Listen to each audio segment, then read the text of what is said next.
Islamabad high court का तहरीक इंसाफ के रहनुमा अली अमीन गंडापुर के खिलाफ मुकदमात के अखराज का तफसीली फैसला जारी कर दिया गया। फैसले के मुताबिक अली अमीन के खिलाफ मुकदमे के तफ्तीशी अफसरान ने शवाहिद न होने का एतराफ़ किया। कुछ तफ्तीशी अफसरान ने शवाहिद USB में होने का बयान दिया, लेकिन कहा कि ट्रांसक्रिप्ट मौजूद नहीं। इसी हवाले से तफसीलात जानेंगे। नुमाइंदा मोहम्मद इमरान हमारे साथ मौजूद हैं। जी मोहम्मद इमरान।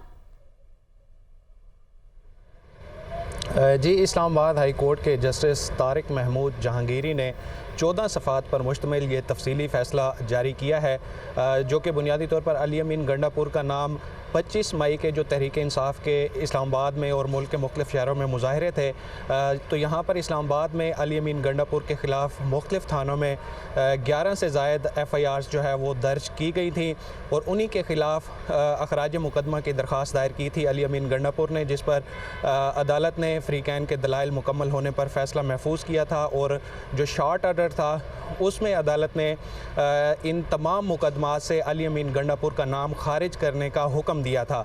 अब इस तहरीरी फ़ैसले में जस्टिस तारिक महमूद जहांगीरी ने लिखा है कि जितने भी मुकदमे दर्ज किए गए हैं उन तमाम के तफ्तीशी अफसरान ने अदालत के सामने कोई भी ऐसा शवाहिद पेश नहीं किए जिससे कि मुल्ज़मान पर लगाए गए इल्ज़ामात साबित हों। ताहम कुछ ऐसे अफसरान अदालत के सामने पेश हुए हैं जिन्होंने बताया है कि मुल्ज़िम के ख़िलाफ़ शवाहिद USB में मौजूद हैं, लेकिन उन्होंने भी ट्रांसक्रिप्ट जो है वो अदालत के सामने पेश नहीं किया। और अली अमीन गंडापुर के ख़िलाफ़ ये जो FIRs दर्ज हुई हैं उसको जो है वो कैटेगराइज़ भी किया है। अदालत ने बताया है कि बेसिकली 2 हिस्सों पर मुश्तमिल ये तमाम FIRs हैं और तमाम तफसीली फ़ैसला जारी किया गया है। मोहम्मद इमरान, बहुत शुक्रिया।